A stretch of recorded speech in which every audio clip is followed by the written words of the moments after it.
Hello, I'm Toycat, and when people complain about Minecraft Bedrock, they inevitably bring up two things, the death bugs and the microtransactions. And these are both very valid complaints, but it is quite rare that the game will actually kill you. It often results on low-power devices having a desync between the player client and the server. It just doesn't happen all that often, and the microtransactions are a very valid complaint. It is Minecraft Marketplace Edition after all, but just like how when you live in the bad part of town, gamers have adjusted to the idea that now you just get asked for money all of the time, and their eyes glaze over it as if it isn't happening. Yes, Minecraft is a big business on the Bedrock Edition, and yes, sometimes that means that there are these rare niche bugs, but these aren't the complaints that you should have about a video game. Instead, I think that the reason Bedrock is bad is not the philosophy, it's not the corporate nature of it. Instead, it's the very fundamentals of the game. It is just not put together in a decent way, and so as we approach 8 years of Bedrock, I figured we should talk about the game that I play every day and how it just isn't very well put together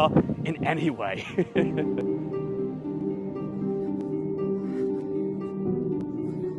I don't want to mince any words here, and so let me be perfectly clear, Minecraft's menu is not well designed. I don't mean this on a philosophical level, I'm sure that's true too, but on a practical level, it just doesn't work very well, and here's a great example. When you first load up the game, everything will freeze for 2 seconds every single time, and what will happen is the game will connect to an online server to see what your skin is. This makes a lot of sense, you might say, but one of the fun problems with this is the fact that if you've uploaded your own skin, you still can do this on Bedrock, it will still check that online server every single time to see if your skin that you've uploaded to the game personally is there, and if it can't find that skin, it will erase it, replacing it with one of the defaults. This is terrible, and for something that is meant to be on the home screen all the time, it's an example of how the first thing you interact with just doesn't work, and it's an example of what I would call Minecraft menu bloat. The one thing a menu in a video game should do is to get you into the game as quickly as possible. The only reason I'm here is because I loaded up Minecraft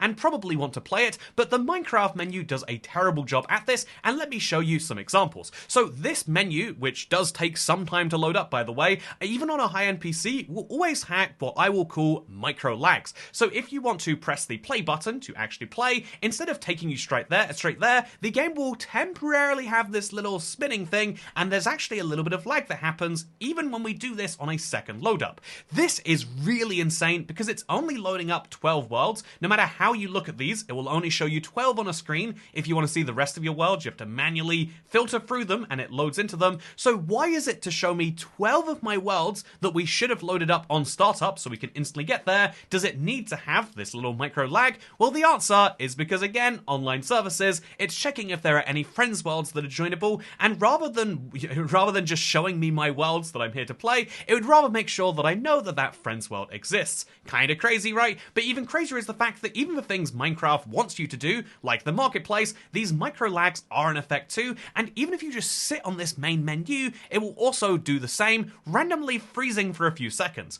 I am not a UI designer, I'll concede, but I would have to say that any UI should just simply work all the time, and if it's causing massive lag multiple times to most people, then it's a badly designed menu. But the second thing, besides just saying like, okay, well, it's bloated and it doesn't work a lot, it's also poorly designed. I'm going to try to leave aside the fact that there are two big buttons here with massive red flags to say, hey, check these out. These are the ones that make us money. Why aren't you doing them already? I think giving these buttons is already a bit offensive. I think drawing attention to those buttons with animations and with a big red banner is extra offensive, but I think that it's also poorly designed outside of that. If we're going to have 8 buttons, 7 right now, because as soon as I logged in, it removed one of those buttons. If we're going to have 7 buttons that we can click, why is it that they're all variably different size like this? And why is it that the one that's arguably most important, notifications and new things, why is that all the way on the side? And why does it have a micro lag to load up? Why can't this all load in the background so that the menu can be responsive and snappy? But I also think that the worst offender of this is the settings. I always talk about the fact that every single Minecraft menu can take you to a microtransaction besides settings, but that's not true. If we look through here, not only is it really roughly designed, and by the way, it's different in some places, so you can actually see that depending on where you click, you'll get a different design, although no, it looks like it's just language in this case, but you can see that interestingly, the settings are really, really ugly to look at. But also, if I can go a step further, why is it that you can go to your settings and end up being advertised to buy more things in the marketplace? This should be the place where that is immune, but of course, it's not. Kind of crazy. Speaking of things that are kind of crazy, I have one last big point to make, and it's kind of bloat on a level of, literally the decision-making tree shouldn't be this complicated. If you were designing a Minecraft menu from scratch, I'm sure you would say, okay, pressing play, it can't load up a brand new world, so it needs to bring you to your load screen, but then create new world should bring me straight to my world settings. But nope, how many clicks do we need to make a brand new Minecraft world? The number one thing you might do when you load up Minecraft? Well, once you're here, you have to press play, wait for it to load, press create new world, wait for that to load. All of these options are irrelevant to actually creating a new world. This is buying things on the marketplace, or in this case, buying a subscription or buying individual templates. Then the things you own are all the way at the bottom here, just in case you did want those. But so you have to get past this and go to this tiny button in the top left, then wait for that to load. Wait, there's nothing in this that's online. Why would this possibly need to load? What was the point of the loading screen if it just brought me into a bunch of buttons that didn't even load this in the background?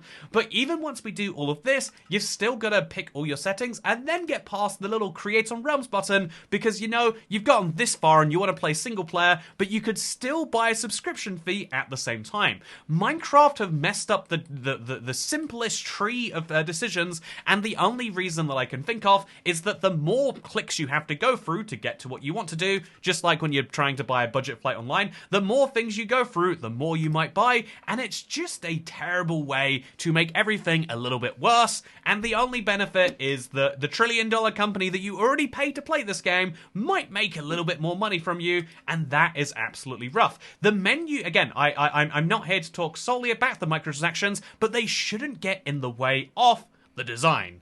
But if you think that that's fine, well, maybe you'll see later. But for now, let's actually load up a brand new world. I think that it's, I think for part 2 of this video, let's load up a brand new world and see how everything's going to be fine when we do that.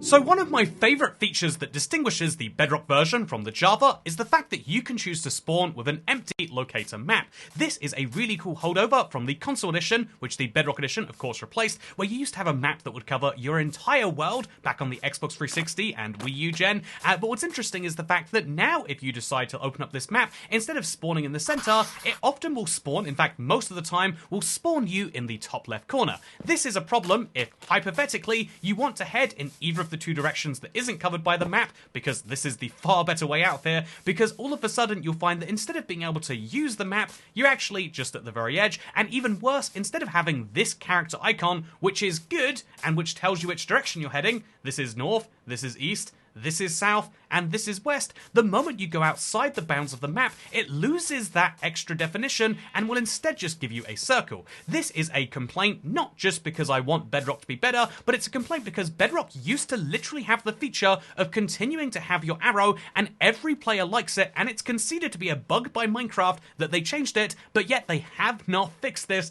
despite a year having passed. A major issue was found in how maps work, which now make them far less useful, especially locator maps where you always spawn off the edge of them. It is now far less useful because unless you know your north, east, south, west, you're never going to be able to find where this map actually leads you to, and so just a tiny change like that was made far worse, and instead of listening to the players and instead of listening to their own bug fixing website, nothing was done about it. The same is true for the brighter green grass found in the savannah, the same is true for all sorts of boat and horse damage issues. Lots of things that could make Minecraft Bedrock have existed in the game in the past, but instead of keeping them because they are great features, like how many Java features are, many Bedrock features are simply considered to be, well, why does it matter? The game is perfectly playable without it, and so much quality of life has gone down the drain in the name of keeping the game the same as Java. But at the same time, many Java features which are great for quality of life, such as building on the Nether, are not added to Bedrock.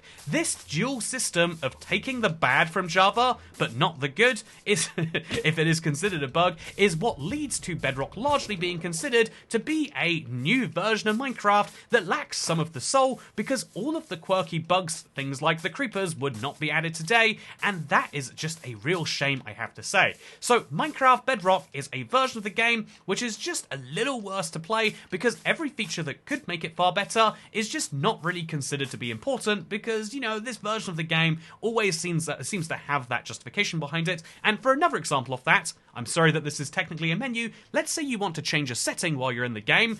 The way you get to your FOV on Java is you press pause, you go to video settings, and you hit the scroll bar. On the Bedrock version, I have to go to pause, scroll past the browse add-ons button, then we go to settings, and once we're in the settings, there are these super wide buttons, and we got to scroll all the way down to video, then we have to scroll all the way down through here, and there is my FOV slider, which I can slide up and down. That is wild when you consider just how much harder it is to do most basic things than an average player might want to, whereas, on the inverse, all sorts of spending opportunities are far easier on Bedrock. If you are playing the game and you want to change your skin, this is one of the positives of Bedrock. You can just do that. Look at that right here. We can hit this button, and I can change my skin from 5 presets in the game. I can be Grimace from McDonald's if I want to. This is a really cool feature, and I think it shows that Bedrock does have great things about it, but basically every single one of the great features that exist on Bedrock is not justified by making the playing experience better for the average Minecraft player, but instead it's justified because, well, if you can change your skin in the game, maybe you'll buy more McDonald's meals, because don't we all want to be Grimace? If you can change your skin in the game, then that actually opens up the possibilities. By the way, look at this loading time. This is... I was just in the dressing room. I don't want to hammer home point 1 again, but this is real time. I want to show you my next point, so instead you have to imagine that it means that you can now buy things directly from inside of the game. Every single good feature about Minecraft either gets removed or is justified to be kept because it is good for revenue, and I think that that is just a terrible way to run a piece of art, and it is the reason why Minecraft Bedrock sure smells like fart. Why? Why is it still broken?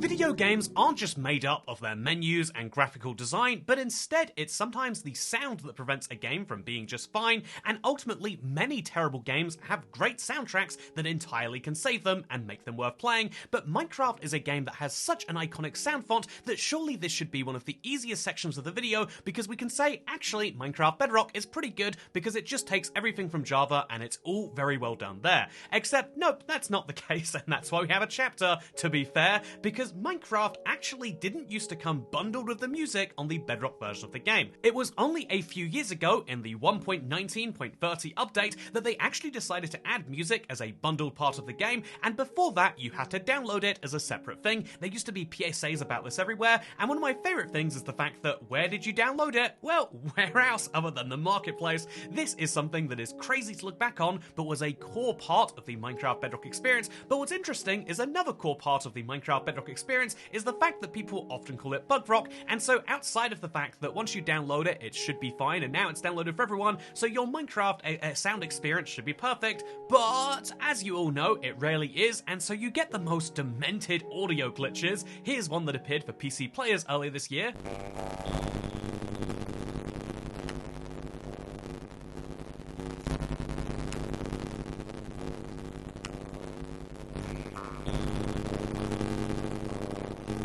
It just sounds so demented, but it feels unfair to rip, even when these bugs are terrible, on Bedrock for the number of bugs that it has, because of course it's on so many platforms and it's in a new coding language, so of course there are going to be bugs, and they always try to fix these, and most players don't experience most bugs most of the time anyway, and almost all players now have the music downloaded, so these aren't fair criticisms. I will entirely concede you might say that, but what is a fair criticism is the fact that Minecraft has some of the best audio out there in terms of the sound design, in terms of the music put together by C418 and Lena Raine, but it has some of the worst audio mixing of any major game I've ever played. If you want to know what I mean by this, I often beat Minecraft for fun little challenges on this channel, and one of the parts of beating the game is to go to the end and fight the Ender Dragon, and although she looks visually quite interesting, she also sounds quite interesting when you get up close, because the audio that should sound like this kind of spooky mystique sounds instead like ah! Okay, let's play the actual audio now.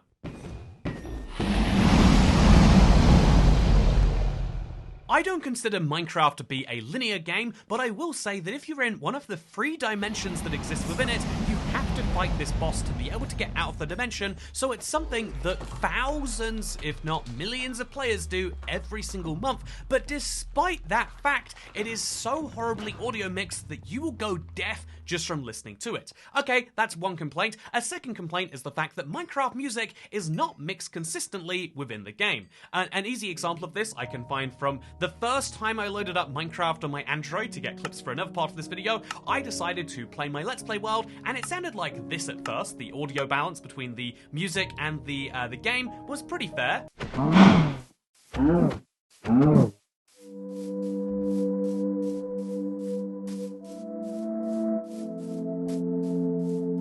Yeah, you can hear the music and you can hear me doing stuff like punching a sheep, basically the same amount. I think this is really weird music that I'm listening to, don't get me wrong. I don't know what part of the soundtrack this is, one of the newer ones clearly, but at least it's well balanced in the audio between them, but that balance goes away when you get to a louder part of the song.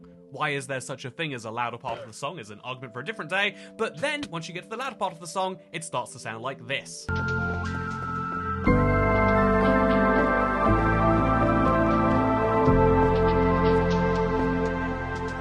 This inconsistent audio mixing is something that is even notable if you just leave the menu of the game running, because while it's just going in the background, maybe you're cooking up some dinner or something, inevitably what will happen is one of the earliest Minecraft songs, Subwoofer Lullaby, will start playing, and it sounds like this for a little bit.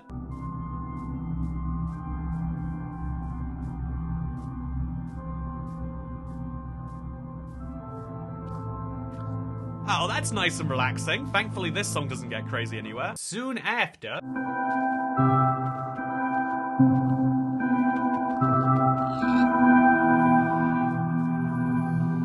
Just a reminder, this inconsistent audio mixing is something that happens in a game where there is a mob that explodes and ruins the build if you happen to let it near you, and the only indication that it's near is about 1 second before it explodes. It will give you a slight little hiss, which you have to be able to hear over that.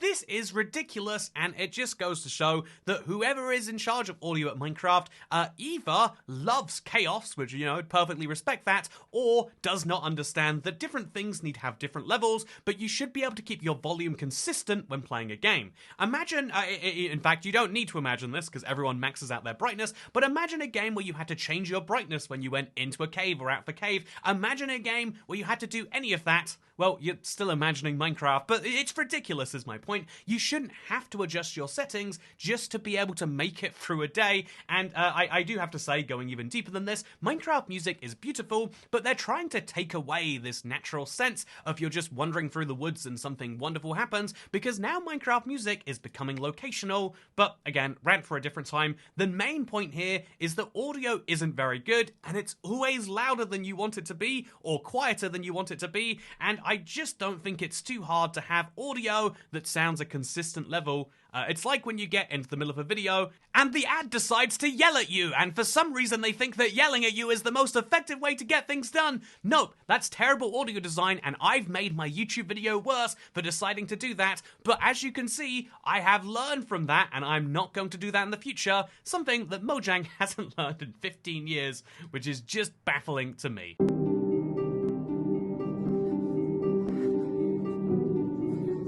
Nope, I'm being sarcastic here, of course. I've got 3 very big issues I'd like to point out with how Minecraft renders in, and the first one is something that will literally kill you and has killed me so many times, and it's been so many years that we just accept this is how Minecraft works, but we shouldn't. So here is a beautiful clip showing it off from Fail Fox, and at first I thought like, yep, this is just how bedrock hitting works, but if you're a Java player, you'd look at this and say, whoa, why are you being attacked from so far away, from random angles, and from zombies in the back of the crowd here? This isn't normal and it's not how it's supposed to be, but it happens because the way the mob is rendered for you to see and the way it renders at the bottom of the game for them to attack you is differently, meaning that the mob that you can see is not the same mob that will attack you, and you can be attacked from further away than you can attack back. In other words, sometimes a wither skeleton or a zombie or any other mob like an enderman can kill you before you can even have a chance to kill them. It's unfair, it's ridiculous, and on Java, of course, this does not happen. It's not an impossible problem to solve, it's just not one that's been seen as a high priority, despite having been reported for years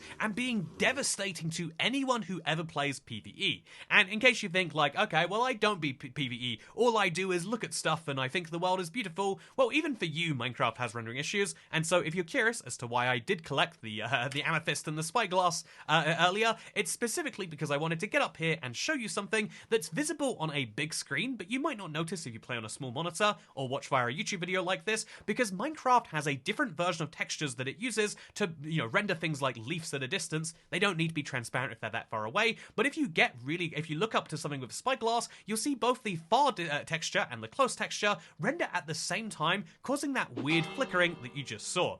Now, I'll concede at this point, while looking for more, I did accidentally get a little bit distracted by like, ooh, it looks pretty, and oh, those are some stars over there. Isn't it beautiful that you can follow the stars around? But accidentally, literally just while following stars, I noticed this rendering issue I'd never seen before, where you can see through the mountain very slightly, and also where these random vines were appearing and disappearing just as I scrolled left and right. None of this makes any sense, and none of this is decent at all. It's just a weird thing that Minecraft does to preserve performance, and one of the biggest things that I wanted to include in this part of the video is one of the weirdest things Minecraft does to preserve performance, which is that it will show you blocks that are up to 1,600 blocks away, literally over 1,000 blocks away, Minecraft will render in, but it won't render entities that are that far away, presumably for performance reasons, but again, who's to say why? And so let's say that, for example, you want to jump off a mountain, you might not realize that there are chests there blocking your view to the water until you get to the bottom. Now, what's funny is that clip you just saw, and the testing I did for this,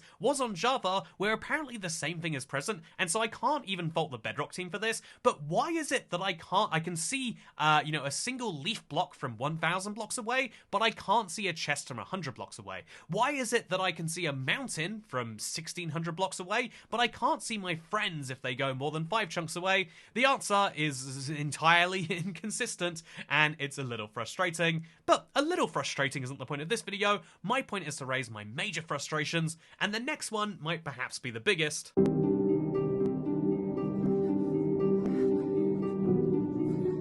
Okay, imagine the situation. You're trying to relax after all the things you've just learned, and you decide, you know what, I'm going to build in my survival world, I'm going to put a clock down, and then next to my clock, because I think it's funny, I'm going to write ding dong. That's what happens when a clock hits the hour, but don't you dare do that in your Minecraft world. It will be replaced with a bunch of hashes, which cannot be unreplaced. That means as far as you are concerned, you have this big missing thing. You could type ding dongy, that would be fine. You could type ding dongs. Oh no, not ding dongs. You could type ding dongs, and that would be fine. But don't you dare type in this, because there is a filter in Minecraft which has always seemed like one of the craziest things to me. Because if although we can talk about innocuous uses, let's say I call this big thing, which is a giant tunnel I made my mineshaft, that only I ever go down, and I am a man. So let's say instead of an abandoned mineshaft tunnel, it's the abandoned manshaft tunnel. No, it's not. You monster, what did you just call that? That is something that will immediately get you kicked out of this,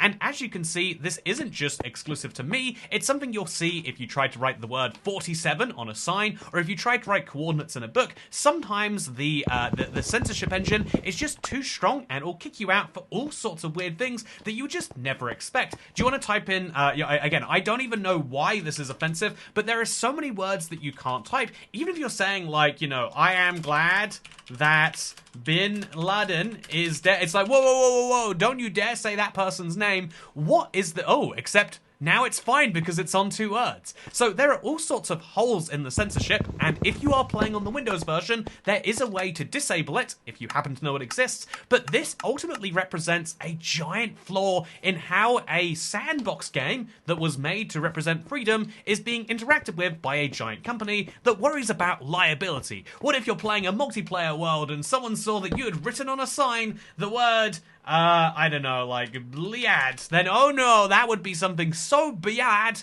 that we'd have to get rid of it. And so, as a result, Microsoft have put their own interest in worrying about whatever this means for online safety above the freedom of even playing a solo single-player sandbox game, because ultimately, when it really comes to it, it's...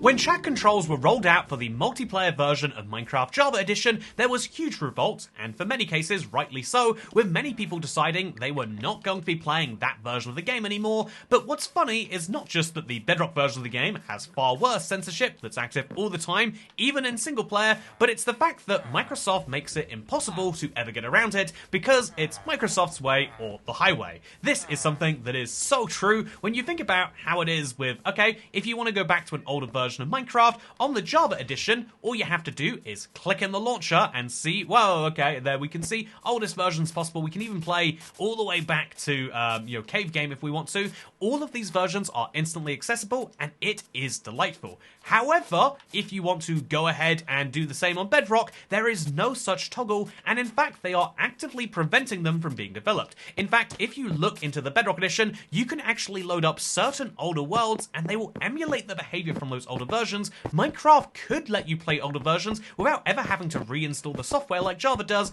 but they choose not to let you. This is a choice, let's be perfectly clear. This is absolutely a choice, and I think that one of the weird things about this being a giant choice that Microsoft are making is the fact that it's been made even worse recently. If you don't believe that, let's look at Minecraft's 1.21.120 update. It's actually recently a disaster. You should know about just how bad it is, but this update also made it impossible for Bedrock players on PC to not download an update. If there is an update available and you are connected to the internet, you must download it before you can play Minecraft. This is, of course, particularly terrible when you think about how broken that update was and how much it destroyed people's entire worlds in some cases, but you had to download it. There was no choice for downloading any of the hotfixes that came out afterwards, and so it means that if you want to play Minecraft, it's not that you get to, it's not that you bought the game and so you play it the way you want, it's that you bought the game and so there is a giant corporate entity that is going to make sure that you play it in the right way. Take, for example, their move towards, so if you don't know, Minecraft changed their name to Minecraft Play with Friends, which I think is an interesting one to say the least, but they changed their name to Minecraft Play with Friends, and they made a big push towards making sure that when you are first loading up the game, like I did for Chapter 1, you will be presented with your friend screen first, at all costs. But you know what's crazy about this? It's not, it's the fact that you have to look, have that little micro lag so you can see your friends, even though if your friends were online and playing the game, you'd be able to see them right here. If I wanted to join Summer Zach's world, or look at their things, I could do that right from here, but I don't want to do that, and so I'm not going to, but no, let's display it before your own worlds. Minecraft has a goal, that is to get you to play more, and they will make sure that that goal is their priority. And let's take another example of how Play with Friends has taken over everything. If you load up a brand new Minecraft world, no matter how many times you say, I don't want to play multiplayer, the default will always be multiplayer, and not just multiplayer, multiplayer with friends able to join. So if you make a world and sit in there empty, and someone joins it, something crazy happens, your pause turns off, your friend can destroy your world, and there's nothing you can do about it, and that's just enabled by default. And you might say, sure, get better friends. No, get a better game. Get a better video game company that will allow you to play the game you want to and allow you to have defaults when you're creating new worlds, because not everyone creates 227 of them, but surely by the time I've created my 220th, if you are choosing to have a default that is actively against what I and most other players are doing most times, then it's a good sign that maybe, just maybe, this shouldn't be turned on.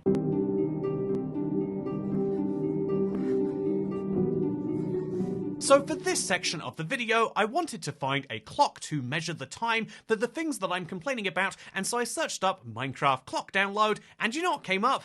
This. The Minecraft Clock skin pack. And yes, it is very ridiculous and proving a point, but actually, the fact that many Java players will get into Bedrock and not even play it, or just look around the menus and determine that it's the microtransactions that ruin it, really help to hide the fundamental underlying problems, and it means that many Mojang developers don't realize how bad it is, and let's talk about how the Bedrock version is the worst of both worlds to really lock that one in. If you've never played Bedrock, if you get attacked by a mob, which can be from far too to greater distance, by the way, you will take some damage, and that damage will take forever to heal. Whether you're at 9 hearts of hunger or whether you're at a full tank and just eaten food, it will take you this long. And yes, it seriously was that long just to catch up, because when you compare their respective fastest healing, Minecraft Bedrock healing is 8 times slower, taking a full 4 seconds for every single half heart. That means that if you get all the way down to a half heart, not an unreasonable situation, it will take you 1 minute and 16 seconds, assuming you eat fully, to get all the way back up to full health. Even if you only lose 75% of your health, which happens a lot in the Nether and the End because of all the damage sources, you will take a full minute of your life just sitting there doing nothing if you want to heal. This is bad game design on any level, and that's why they removed it from Java, but it sits there on Bedrock nonetheless. And a funny similar situation is the offhand, which is fully functional on Bedrock, at least that's how it looks in gameplay, and so it gets no attention from developers, but actually you can only put these items in your offhand. I have to concede I've never put arrows in there intentionally, and the Nautilus is a weird one that only exists solely because drowns need to do it, but basically Minecraft Bedrock hacked the offhand so that instead of having to actually develop it and make sure that you could use both hands, instead the most essential items can go in there, but otherwise it's a useless slot. In fact, even more useless is the fact that you can't see what's in there, besides physically by looking at it, and so the hotbar on Java looks like this, whereas on Bedrock it looks like this. It's such a horrific difference, and the only reason I can think for it is that, well, there was a combat update on Java, and it was so broadly unpopular that they didn't want to add it immediately to Bedrock, and then when they eventually accepted that this is the way it's going to be for a very long time on Java, that memo never made it to the Bedrock team. In 2019, Jeb made huge overtures at changing this combat system, and I've been a believer that, yeah, everyone at Mojang knows that 5 years is too long to be waiting, and so when we hit the 5-year deadline in 2021, I knew a combat update was coming, which is why I was so relieved when the 1.21 update came out and was fully focused on combat. I knew this was the moment to finally bring combat parity, and that's why I was relieved when, nope, actually, they just decided to ignore the issue and make a giant combat update that is hugely different based on whether you're on Java or Bedrock. But then we saw that they were working on a brand new mega boss, the Creaking, and there would be no way to have such a terrifying mob that's different.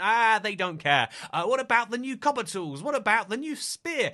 All of these systems are coming to Minecraft without a single acknowledgement of the differences. Mojang has now come to fully accept that Bedrock is just different in the combat, it's much worse to play, it's much less useful, and they just don't mind, and that is a horrific flaw in my opinion. You can complain all you like about microtransactions, and the truth is it's very hard to reach the ear of Mojang because, what are you going to do? You're going to bite the hand that feeds you? You're going to try and turn off the money taps? But when there is literally something that a team could dedicate a single drop cycle, if that to, but it hasn't been touched in 9 years, you can't help but wonder, does anyone really care about this? It's something that I can't help but see as the worst of both worlds approach. Parity on Bedrock, adding features from Java to there, is seen as the most important thing in the world when there's a cool Bedrock feature like the color of the grass in the Shattered Savannah Mountains, or the fact that you can put horses in boats, or the fact that you don't take full damage while you're on those horses.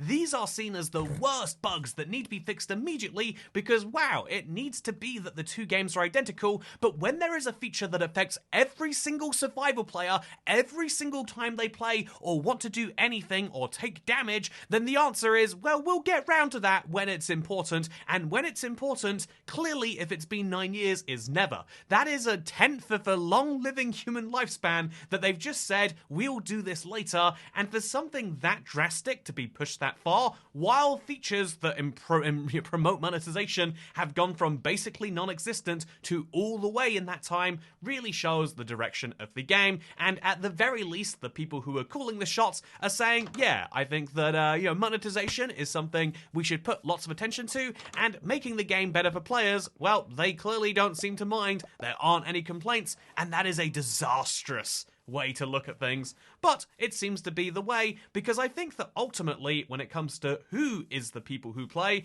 you can only say that Mojang are willing to play the Java edition, but when it comes to Bedrock, it is a...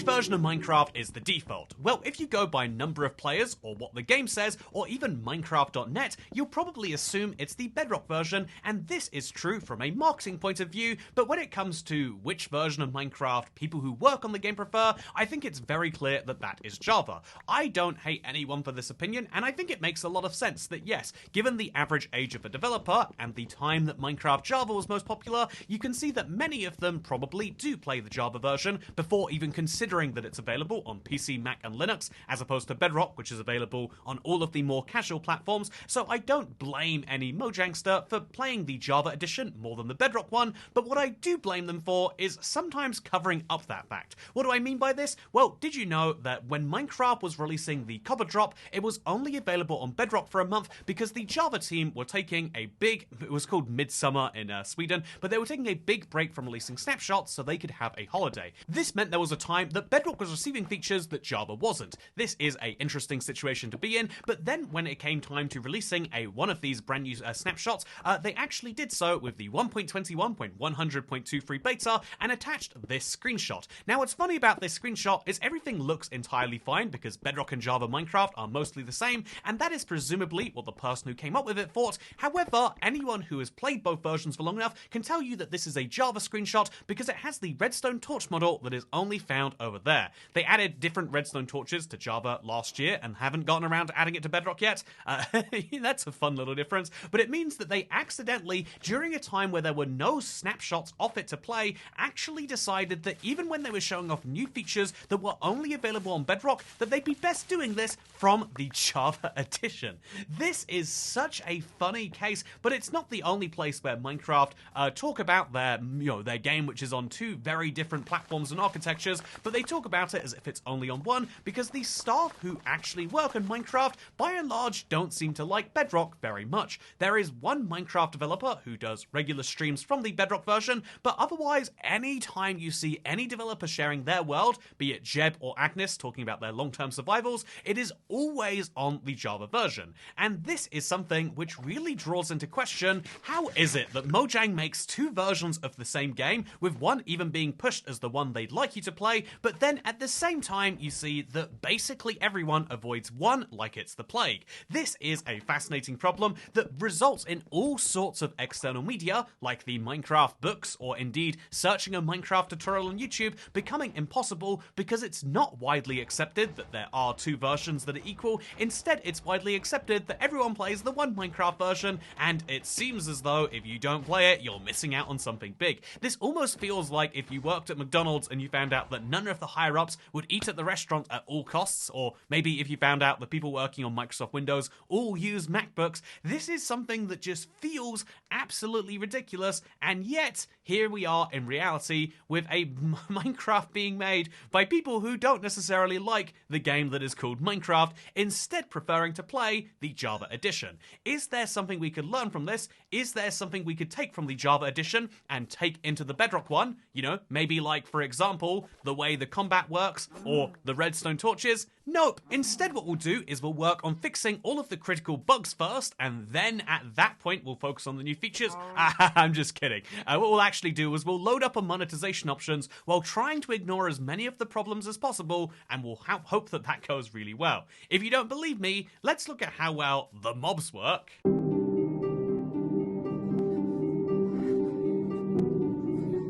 Gaslighting is a term that's used all too often on the internet by people that are trying to gaslight the rest of us into thinking that when they are wrong about something and are told they are doing something wrong, that actually it's them who's right and the universe who is incorrect. But I do feel like sometimes Minecraft is actively trying to do it to me, and let me give you a good example. Minecraft mobs are one of my favorite parts of the game. I love almost all 70 of them, but what I have to say is that they should all probably just about work, but they all have some very similar problems, and most of that can be described as despawning. I was playing on the Switch recently, and I was, I looked for some cow. I really wanted to kill one, and then I saw this guy, and he fell off this cliff, which was a disaster, but at least there was going to be a pile of leather. But notice what happens here. He despawns mid-fall. This is super strange. A mob should not despawn while you're looking at it, even if it falls off a cliff, but this is just par for the course in Minecraft, where a cow despawning is the least of your problems. That you could even find that a mob that you care about and have spent a great deal of work on could vanish from you, with the most famous example being villagers.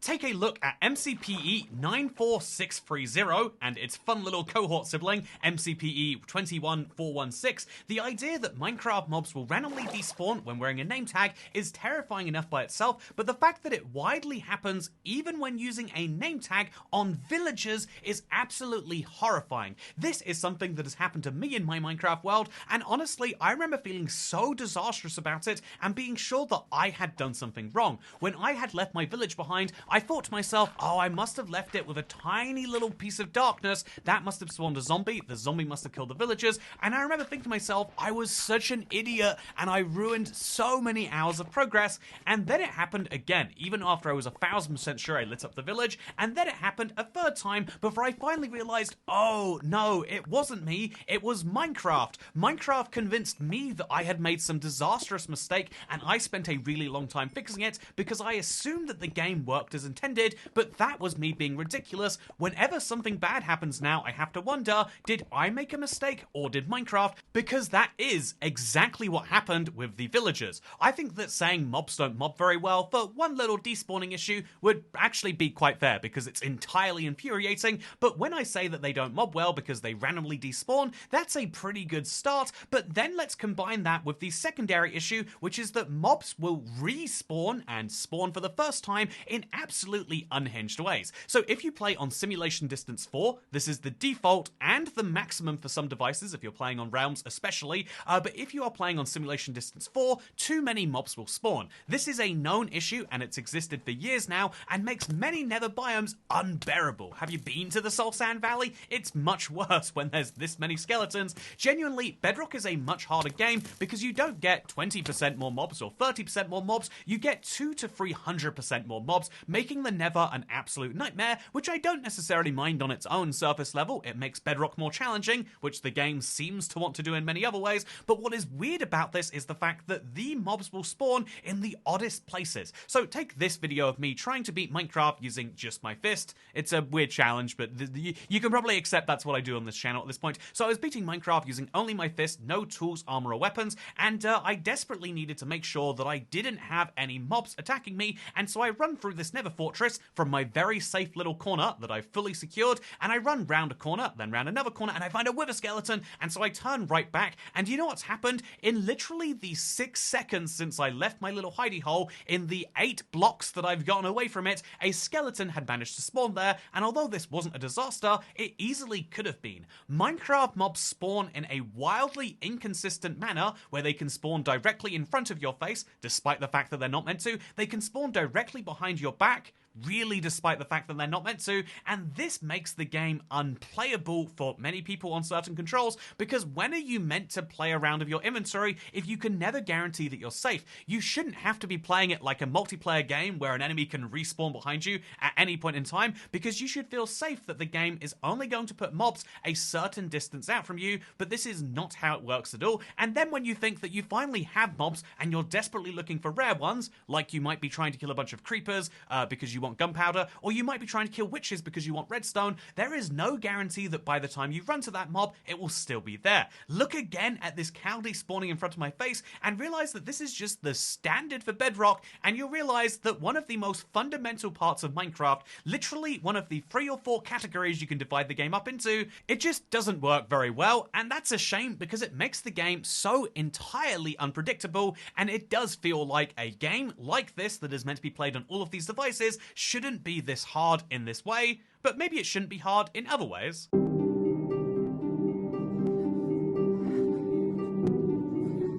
I've held off on talking about it until this far in the video because for many people, the biggest complaint about Minecoins is that they are a microtransaction, and for anyone of my age, and particularly above, this is a very valid reason to hate them. However, I do have to concede that for anyone below a certain age, microtransactions have always been there, and they're just an accepted part of gaming. Games now ask you for money all of the time, and if you want to be cool, you've got to get them. This is something to be hated in its own right, but many people just therefore assume that the reason that Minecoins are bad is because they are a microtransaction. The reasons are one and the same, but actually no. There's a whole host of reasons why even if you accept microtransactions, you should hate Minecoins, and the first of these is, well, simply put, the casino aspect. Have you ever been to a casino? like Las Vegas. I certainly have, and if you have been, you'll know what happens is when you go in there, they take some of your money, they'll take some of your real-world cash, which you can spend on real things. It's got Winston Churchill and the Queen on it. They take your real-world money, which you have an emotional connection to, and they'll replace it with something worthless, like a chip. This is what they'll give you. And so even though you know this is worth £5, and at any point this can be changed for £5, taking it and giving you this instead removes the emotional attachment to spending it. Therefore, I can roll this all on red and not be too surprised or too shocked when I lose it, and presumably be less violent as well. This is a good tactic for a casino that's trying to rinse the most money out of you, but is it a good tactic for a game that's meant to be, and that specifically aims advertisements at children?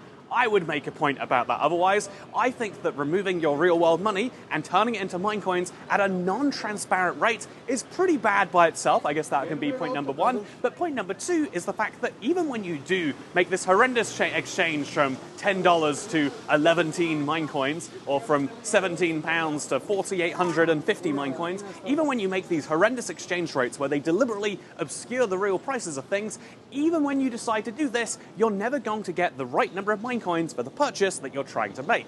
This is kind of rough, right? Having to buy 1,000 of something when you only need 600. But what makes this even rougher is the fact that even though you could argue like, well, if this costs 600, then buy something that costs 400, Toy Cat. It's not up to me to determine what you buy in the marketplace, but what is up to you is the fact that your Minecoin balance is visible everywhere, making sure that you want to buy these things, but your Minecoin balance also can go down by really obscure amounts. Look at mine, for example, that's shown throughout this video. It ends in a 7. What am I going to do with 7 Minecoins? The answer is nothing, and that's the third and most really horrific part of the marketplace, the entire understanding behind its existence. The reason there is no revolts from the community is because a large number of people, both in the creator side of things, particularly any map makers from the Java side, if they want to make this professional, they love it. Any super large YouTubers, the log.zips of the world, they are all in on the marketplace, and understandably too, right? Even Hermitcraft has their own map out there. But what's interesting is the fact that all of these people are on board of the marketplace because the idea is a substantial percentage of each sale goes to the creators. This is the agreement behind microtransactions. However, the fun thing is, have you ever heard that Starbucks, there's actually one right here, have you ever heard that Starbucks is actually a bank? That's because when people buy their gift card balances, some percent of those will just expire. Minecoins are this to an extreme degree because it almost feels like back alley dealings. What a perfect location I've accidentally chosen. It feels like a back alley dealing to say, yeah, you buy 1,000 Minecoins specifically to support creators. When you spend 500 to get, like a nice map that you care about, we'll give, 200 of those or whatever to the creator. And then with the remaining 300, we obviously have to pay for the marketplace. And those 500 they didn't buy, guess what? That's us too. Woo! I think that this is absolutely crazy because it's not even like Minecraft just accidentally ended up with these tiers. Have you ever tried buying things on the marketplace without using Minecoins? It is technically possible. Because of the revolt over Minecoins, they decided to add real-world purchases, but the sneaky thing that they did was if you want to buy something that costs 310 Minecoins, you have to buy 350 and have 40 left over. If you want to buy 660 for a map, you have to buy 700 and have some left over. This is something they concede to you when you're making the purchase because even though they are legally required to have real-world purchases, or at least they deemed in many countries they were going to have problems if they didn't, they worked out that they still want to have that little creaming at the top, and that is a ridiculous thing to do. Public sources on what the percents are have gone out there, and sadly I cannot comment on these besides saying, yeah, when you have a system that is meant to be all about supporting creators, doing everything you can to explicitly not support creators and instead turn your game into a back alley casino, or if we're being honest, is a front alley casino even that much better? This isn't okay. If this is a game that you want to target towards children, you've got to be responsible with how you get money from them. But yeah, let's get back to Minecraft. It's nice in the real world.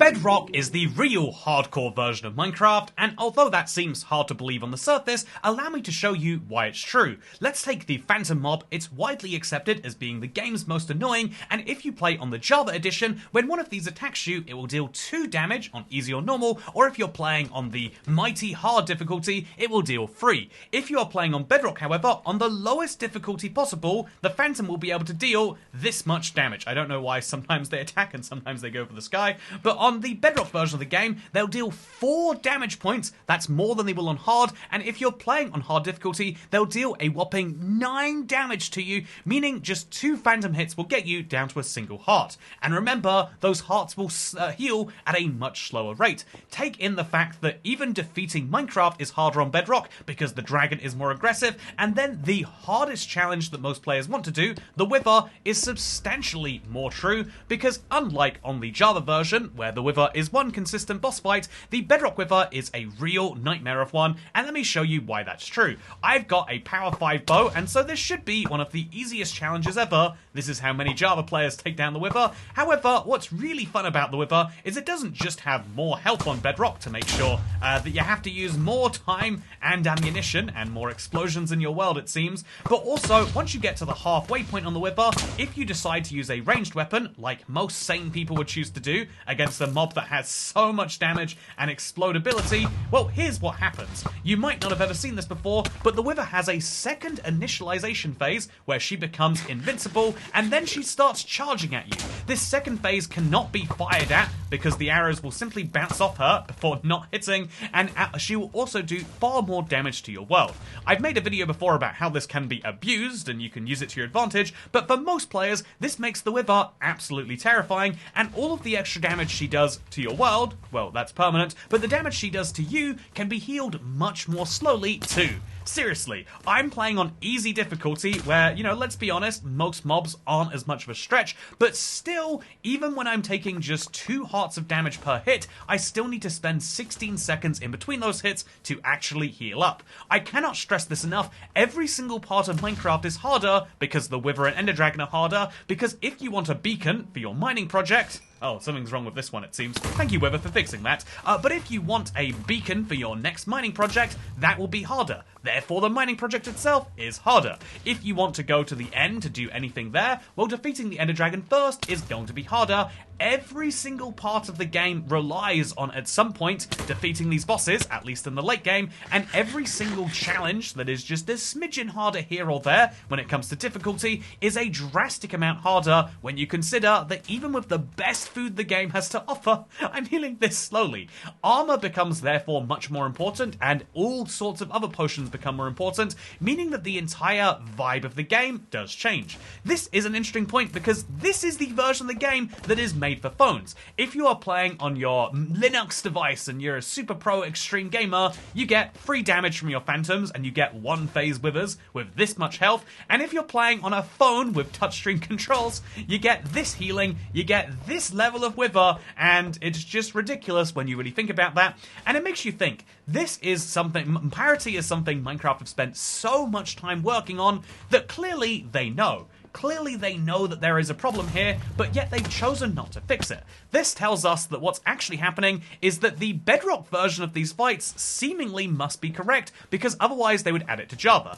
Every single weird feature from Bedrock has been removed, even the ones the community loves, to make sure that it matches Java, but this one has not. And so that tells us that it's a matter of the Java getting the Bedrock Wither and the Bedrock Ender Dragon, rather than the other way around, which has the interesting knock-on effect of saying, yes, the version for phones is the harder version, but clearly seems like the correct one, not just because they... Oh man, it's tricky. Not just because they haven't fixed it. Ooh, spooky sky, huh? Not just because they haven't chosen to change it to match the Java version, but also because of the fact that Notch, very early on to Minecraft, said to, very publicly on his Tumblr blog, that was the way you did it at the time, that he believed that Minecraft difficulty should go from challenging to impossible. And so, is the Bedrock version of Minecraft, with its difficulties and its beautiful descriptions of them, honestly, I don't like the description, but I like these graphics, is it that Minecraft Bedrock is actually the true impossible difficulty? Well, this video certainly shows that whether it's intentional or not, it definitely is. Speaking of definitely is, this is my good pal the Wither. He's stopped doing his little glowy thing now. Do you think that means I can hit him with a bow? No. Look at that. Does any other mob just have full ranged impunity besides the Enderman? Anyway, speaking of the Enderman, I've got someone, I've got to talk about some shifty dealings going on in Minecraft now.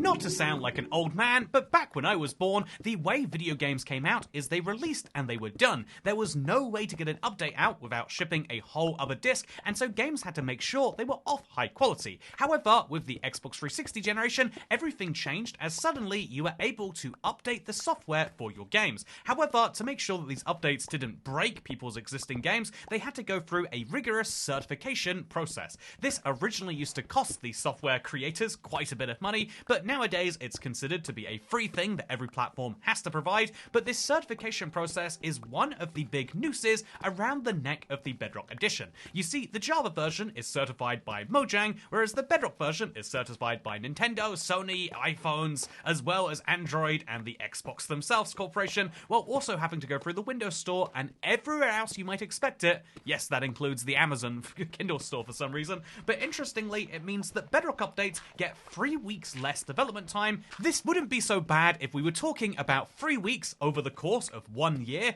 as used to happen with the major yearly updates, but now that there is a Minecraft update coming out every 3 months, in addition to the Bedrock monthly ones, it means that there is 3 weeks of development time being missed in a 3-month period, which is 25% less. Now, in theory, this would mean that there is 25% less dev time to add 25% fewer features, but thankfully that hasn't been matched by, I'm just kidding, the Java version gets all sorts of new features, meaning that parity gets far, far worse every day, and Bedrock gets far, far worse by comparison, and ultimately, this is a chapter that I wanted to leave nice and short, because it's a big problem, but one that I think we can actually say isn't Microsoft's fault. They could have not moved to the drop system, or they could have indeed worked around the drop system better and used the preview period to make sure that they're not releasing any game-breaking bugs, but as far as the certification itself, it's always going to exist, and so there's always going to be a 3-week lead time on Bedrock updates, which just makes it a harder game to update than Java, and that is just the conclusion for this. Speaking of conclusion...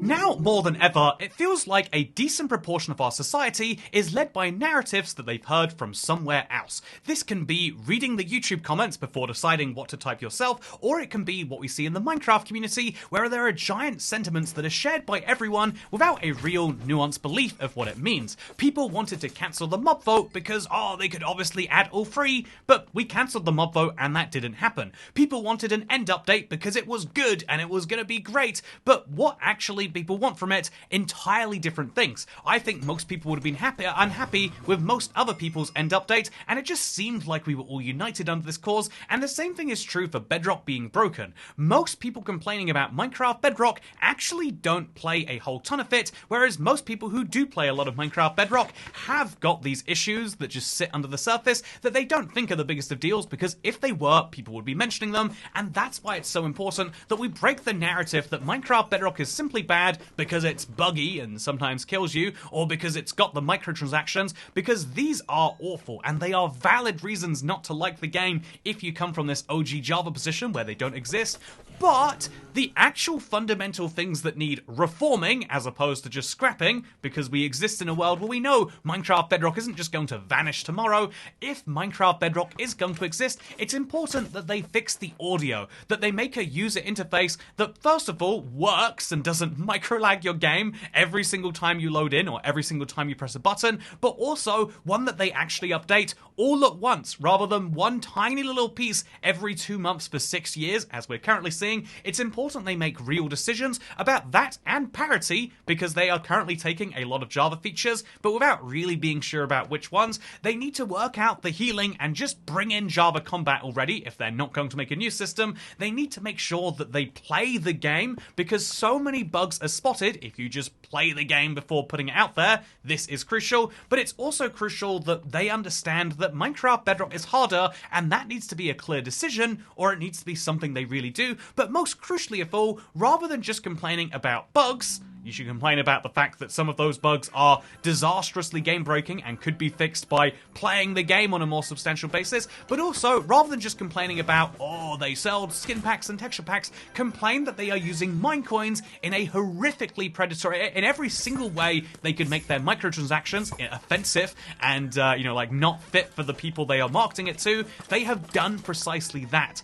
This is a real shame if you ask me, because there is so much potential behind Bedrock, having a cross-platform version of the game, having it be able to have such great performance metrics because it runs in a more effective language than Java, having all of these high-quality features and still managing to make what people call micro-slop is what I think is the real shame. And so rather than just hating Bedrock because it's Bedrock and Bedrock must be bad, rather than just saying Bedrock is broken because trust me there's bugs, I saw some videos on Reddit, hopefully you can use some experience, if not of what I've said, then what you've seen today, and we can hopefully all be more effective. If that's true, then hopefully we all live into a world where we see a better Bedrock, but maybe that's being too hopeful. We'll have to wait and see until 2026 to see what Minecraft's got up its sleeves for us.